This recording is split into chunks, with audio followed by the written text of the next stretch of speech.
Ang sarap madinig mo yan. Merong mapera kami.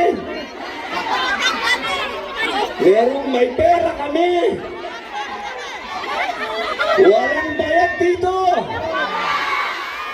Lahat ito nagmamahal sa bansang Pilipinas. Alam nyo, mga mahal kong kababayan, nararamdaman ko ang nararamdaman ninyo dahil noong 2016, nung ako po ay nangampanya para kay Rodrigo Gastos, ako po ay umikot dito, hindi lang po sa Europa, hanggang sa Middle East, Southeast Asia. Nangampanya po ako, sarili kong pamasahe, sarili kong hotel. At nung nakaupo na po si Mayor, hindi po ako humingi ng posisyon. Wala po akong hininging kapalit. Ang ibinigay po sa akin ni Mayor ay pangalawang pagkakataon. Binigyan niya ako ng absolute pardon.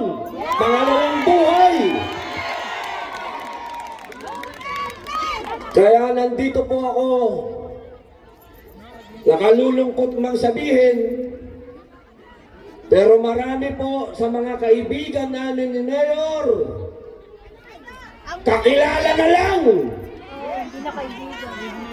Napakabilis pong makalimot.